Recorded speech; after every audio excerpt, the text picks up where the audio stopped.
हंडी पापड आणि कुरडई करायचे आहेत, त्यासाठी हा तांदूळ घेतलेला आहे. तर हा तांदूळ जुना आहे, जाडा आहे आणि असा मोठा आहे.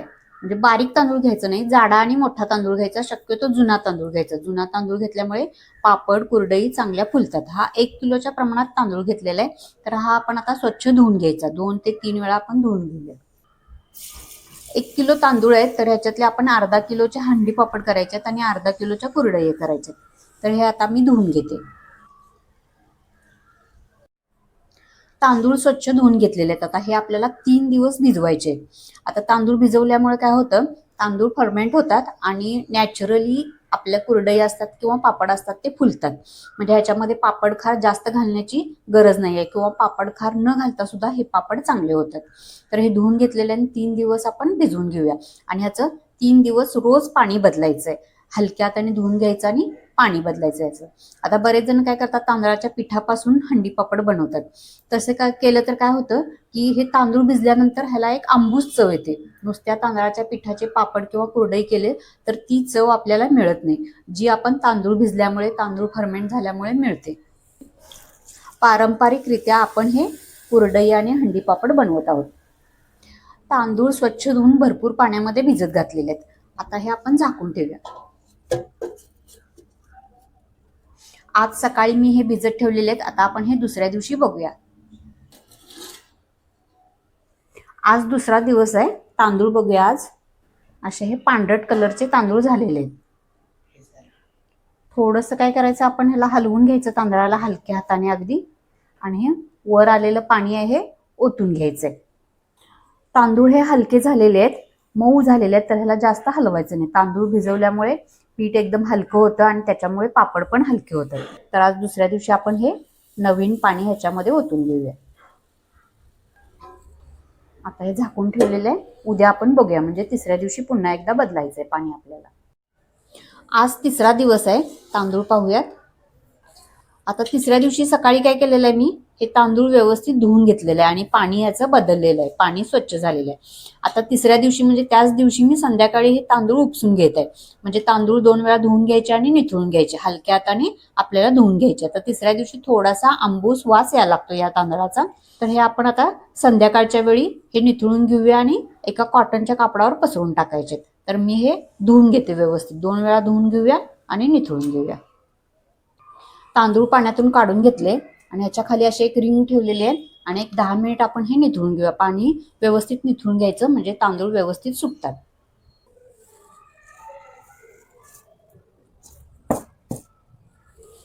एका कॉटनच्या कापडावर हे पसरून घ्यायचे तांदूळ. पातळ पसरायचे म्हणजे लगेच सुकतात. तर हे तांदूळ उन्हामध्ये वाळवायचे नाहीत, सावलीमध्ये घरामध्ये वाळवायचे. पंख्याखाली वाळवले तरी पण चालतील. आता मी हे रात्रभर असे सुकण्यासाठी ठेवणार आहे. संध्याकाळच्या वेळी उपसून घेतले, थोडेसे तांदूळ सुकले, पाणी थोडंसं सुकलं की काय करायचं, ह्याच्यावर एक कॉटनचा कपडा अंथरून ठेवायचा, म्हणजे हे उघडे राहणार नाहीत रात्रभर. रात्रभर ठेवले तर अगदी व्यवस्थित सुकतात. तांदूळ रात्रभर ठेवल्यानंतर चांगले सुकलेले आहेत. आता हवेमध्ये उष्णता असते, त्यामुळे हे तांदूळ अगदी व्यवस्थित सुकलेलं आहे. तर आता आपण हे अगदी बारीक दळून आणायचे. पीठ बारीक दळून आणलेलं आहे. आता आपण हे भिजवून, वाळवून आणि मग दळून आणलेलं आहे, त्यामुळे पीठ आपलं हलकं झालेलं आहे आणि पीठ हलकं झाल्यामुळे पापड पण एकदम हलके होतात. आता हे 1 किलोच्या प्रमाणात पीठ आहे. 1 किलोच्या प्रमाणात जर तुम्हाला पापड बनवायचे असतील तर याच्यामध्ये 30 ग्रॅम पापड खार घालायचं आहे, 2 चमचे जिरे घालायचे आहेत, 2 चमचे ओवा घालायचा आहे, 2 चमचे तीळ घालायचे. तर मी 1 किलोच्या प्रमाणात सध्या बनवत नाहीये, तर मी एकटीच आहे लाटण्यासाठी. तर हे काय करतात, पीठ कोमट असताना किंवा गरम असताना हे पापड लाटायचे असतात, त्यामुळे एकटीला हे भरभर आवरत नाही. तुम्ही दोघी तिघी असला तर हे 1 किलोच्या प्रमाणात करू शकता, पण एकटी दोघी असाल तर थोडं अर्धा किलो वगैरे असं करा. कारण हे पापड जर गार झालं पीठ तर थोडंसं वातड होतं आणि लाटण्यासाठी भरभर येत नाही आणि पुढं पुढं पीठ सरकत नाही. त्यामुळे मी हे कपाच्या प्रमाणात तुम्हाला मेजरमेंट दाखवते. थोड्या प्रमाणात मी आता करत आहे, म्हणजे मी हे 2 वेळा थोडं थोडं करणार आहे. आणि जर तुम्हाला अर्ध्या किलोच्या प्रमाणात जर पापड बनवायचे असतील तर त्यासाठी 15 ग्रॅम पापड खार घालायचा आहे, 1 चमचा जिरे, 1 चमचा ओवा आणि 1 चमचा तीळ. या प्रमाणात आपण प्रमाण घ्यायचंय. 2 कप आपल्याला पीठ घ्यायचंय, त्यासाठी मी 2 कप पाणी घेतलेलं आहे.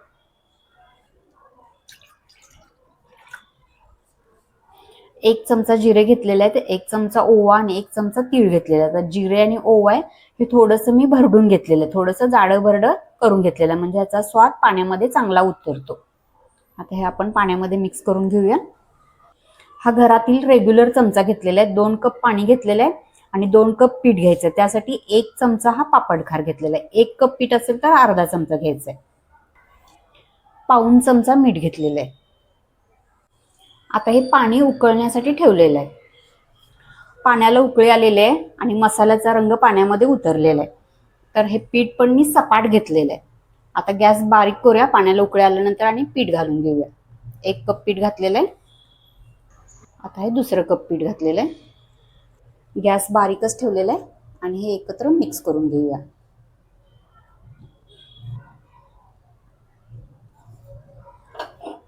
पीठ पाण्यामध्ये व्यवस्थित मिक्स केलेलं आहे. गॅस बारीकच आहे. 2 ते 3 मिनिटांसाठी आपण पिठाला वाफ आणूया. 3 मिनिटानंतर काय झालेलं, पिठाला अगदी व्यवस्थित वाफ आलेली आहे. पीठ गरम आहे, कढई पण गरम आहे. आता हे झाकण उघडायचं नाहीये, असंच आपण 5 ते 7 मिनिटांसाठी झाकून ठेवायचं. गॅस बंद करून घेऊया. 5 मिनिटानंतर आपण झाकण काढून घेऊया. पिठाला चांगली ऊब आलेली आहे. पीठ आहे ते आपण परातीमध्ये काढून घेऊया. पीठ कोमट झालेलं आहे. थोडं थोडं हाताने मळून घेऊया. आता ह्याच्यातले आपण छोटे छोटे गोळे काढून घ्यायचे. अशा लांबट आकाराचे आपण गोळे बनवून घ्यायचे. लांबट आकाराचे बनवायचे म्हणजे हे चांगले उकडले जातात. गोल बनवले तर आतमध्ये थोडेसे कच्चे राहण्याची शक्यता असते. लांबट आकाराचे थोडेसे बारीक होतात, त्यामुळे लांबट आकाराचे बनवून घ्यायचे. थोडंसं पीठ हातावर मळून घ्यायचं आणि गोळा करून घ्यायचा.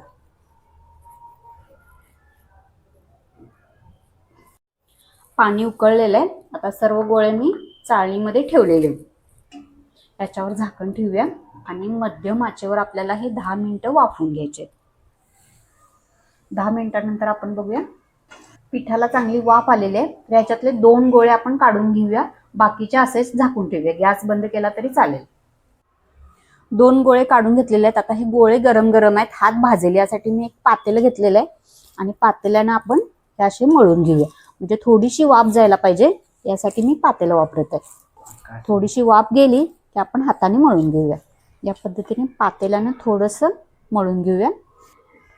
अशा पद्धतीने मळून घेतलेलं आहे आणि पिठाची आता थोडीशी वाफ गेलेली आहे. आता हे पातेल्याला चिकटलेलं आहे, ते चमच्याने काढून घेऊया. आता हे काय करूया, आपण हाताने मळून घेऊया. आता पीठ थोडंसं कोमट आहे, हाताला भाजत नाही आहे, तर या पद्धतीने आपण व्यवस्थित मळून घेऊया. आता काय करायचं, हाताला मी पुसटचं तेल लावलेलं आहे. खूप जास्त तेल नाही लावायचं आहे. हाताला हे गोळे चिकटू नयेत यासाठी फक्त तेल लावलेलं आहे. आपण उकडताना अजिबात तेल लावलं नव्हतं. आता हाताला चिकटू नये असे गोळे बनवून घ्यायचे. गोळे अगदी व्यवस्थित बनतात. एक स्टीलचा डबा घेतलेला आहे, त्याच्यामध्ये आपण गोळे बनवून हे टाकूया. म्हणजे हे कोमट पीठ आहे, थंड व्हायला नको यासाठी आपण गोळे डब्यामध्ये झाकून ठेवूया. लागतील तसे एक एक घ्यायचे आहेत आपल्याला. अगदी पीठ या पद्धतीने मऊ झालेलं आहे अगदी, आणि हाताला पण चिकटलेलं नाही आहे.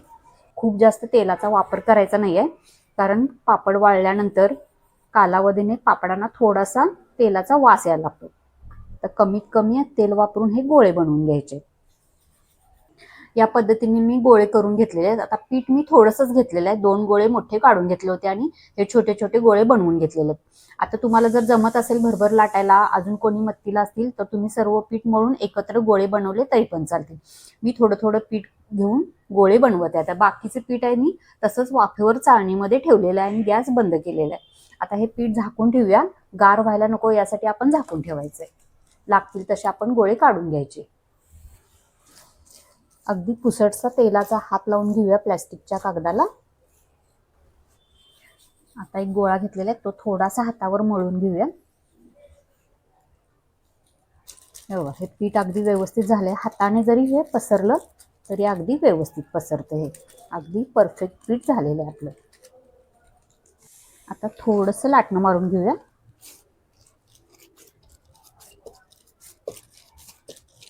भरभर पापड लाटून होतात. पीठ अगदी परफेक्ट झालेलं आहे या पद्धतीने. आता थोड्याशा मोठ्या साईजचे केलेले आहेत मी पापड. हे तुम्ही छोट्या आकाराचे मोठ्या आकाराचे तुमच्या आवडीनुसार करा, कारण हे तेलामध्ये घातल्यानंतर खूप जास्त फुलतात. छोट्या आकाराचे केले तर काय होईल, कढईमध्ये तेल जास्त घालावं लागणार नाही आणि पटपट पापड तळून होतील. खूप जास्त मोठे केले तर तेल जास्त घालावं लागतं. आता हा प्लॅस्टिकचा कागद आहे, तर ह्याला काय करायचं, एक 10-12 पापड झाले की थोडंसं तेलाचा हात पुसून घ्यायचं. खूप जास्त सारखं सारखं तेल लावावं लागत नाही. आणि तांदूळ आपण भिजवले होते आणि मगच पापड केलेत, त्याच्यामुळे पापडाला एक खास विशिष्ट चव येते, पारंपरिक पद्धतीची चव येते. फक्त तांदूळ वापरून, फक्त पीठ वापरून तुम्ही जर बनवला तर पापड होतात, पण एक अशी टेस्ट नाही राहत त्याला, फक्त असे फुलतात ते. ह्याला एक छानशी टेस्ट येते. आता आपण मसाला घातला होता तो पण पापडामध्ये अगदी छान दिसत आहे. उरलेले 4 गोळे होते ते पण मी काढून आणलेले. आता पहिल्यासारखंच आपण पीठ मळून घेऊया. आता हे गरम असतानाच आपण पीठ मळून घ्यायचंय आणि कोमट असतानाच पापड लाटायचे. खूप जर वेळ झाला पिठाला तर हे तांदळाचं पीठ आहे, थोडंसं वातड होतं. आता मी हे हाताने मळून घेते. पाण्याचं पिठाचं प्रमाण अगदी परफेक्ट झालेलं आहे. या पद्धतीने तुम्ही बनवला पापड तर अजिबात बिघडणार नाही. पीठ मळून घेतलेलं आहे. आता पीठ मळल्यानंतर थोडासा हात पुन्हा एकदा धुवायचा, कारण हाताला हे पीठ चिकटलेलं असतं. गोळे बनवताना हात थोडासा धुवून घ्यायचा. आता थोडंसं तेल लावलेलं आहे हाताला आणि याचे गोळे बनवून घेऊया. गोळे बनवताना पीठ थोडंसं मळून घ्यायचं हातावर थोडंसं प्रेस करून. आता मी दुसरी पद्धत दाखवत आहे पापड बनवण्याची. तर हे आपण न लाटता किंवा मशीन न वापरता झटपट कसे बनवायचे ते पाहूयात. आता एक प्लेट घेतलेली आहे आणि प्लेटच्या साह्याने गोळा प्लास्टिकमध्ये ठेवायचा आणि प्रेस करून घ्यायचं. 1-2 सेकंदातच हे पापड बनतात. माझ्या मुलाने थोडी मला मदत केली आणि आम्ही दोघांनी पटपट पापड करून घेतले. आपलं पीठ आहे ते एकदम परफेक्ट झालेलं आहे, मऊ पीठ झालेलं आहे, त्यामुळे हे पापड लगेच पसरले जातात. आता 2 कागदांच्या मध्ये मी गोळा ठेवून घेतला आणि प्लेटने थोडंसं दाबून घेतलं आणि दाबल्यानंतर काय करायचं, थोडंसं प्लेट फिरवून घ्यायची, गोल आकारामध्ये फिरवून घ्यायची, म्हणजे पापड छान गोल बनतो. लाटून किंवा प्रेस करून दोन्ही पद्धतीने बनवले तरी पण पापड एकदम सोप्या पद्धतीने बनतात. तुम्हाला जी सोपी पद्धत वाटेल त्या पद्धतीने बनवा. तर हे एकदम फुलणारे आणि एकसारखे गोल झालेले आहेत हे पापड. तर या पद्धतीने तुम्ही पापड बनवले तर एकदम इझी बनतात. अर्धा किलो पीठ होतं तर अर्धा किलो पिठाचे सर्व पापड मी बनवून घेतलेले आहेत. अगदी कमी वेळामध्ये हे पापड बनलेले आहेत.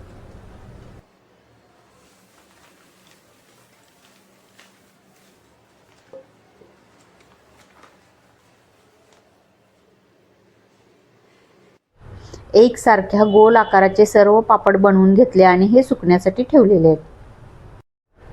2 दिवस कडकडीत उन्हामध्ये हे पापड छान वाळवून घेतले. 2 दिवस कडकडीत उन्हामध्ये पापड वाळवून घेतलेले आहेत. तर या पद्धतीने हे पापड झालेले आहेत. एकही पापड आपला मोडलेला नाही. आता बऱ्याच वेळा काय होतं की बऱ्याच जणांचे हे पापड मधून क्रॅक जातात, त्याचा चुरा होतो, म्हणजे याला अशा भेगा पडतात. तर ह्या भेगा कशामुळे पडतात की जर पीठ व्यवस्थित शिजलं नाही, अर्धवट जर पीठ शिजलं असेल तर ह्याला क्रॅक जातात, भेगा पडतात आणि पापडांचा चुरा होतो. आपले पापड अगदी व्यवस्थित झालेले आहेत. तर आपण आता हे तळून बघूया कसे झालेले आहेत. पापड तळून बघूया. तेल खूप जास्त कडकडीत असं गरम नाही करायचं. बघा पापड कसा एकदम फुललेला आहे. तेलात टाकल्यानंतर एकदम उमलतो पापड.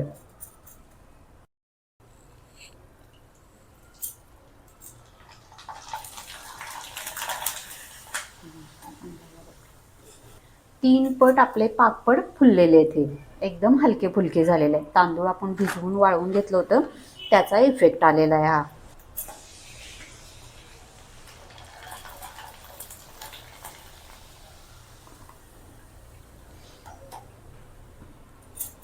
बघा पापड किती मोठा फुललेला आहे. आता आपण आपला पापड एवढा होता हा, तर हे 3 पट 4 पट हा पापड फुललेला आहे.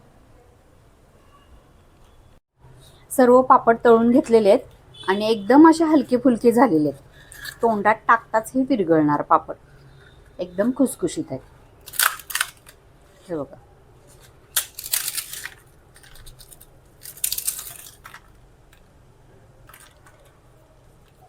आपले हंडी पापड अगदी सोप्या पद्धतीने मीही दाखवलेले आहेत. आपण जे मसाले घातलेले आहेत ते पण अगदी व्यवस्थित दिसत आहेत आणि मसाल्यांमुळे पापडांना एक खास चव येते.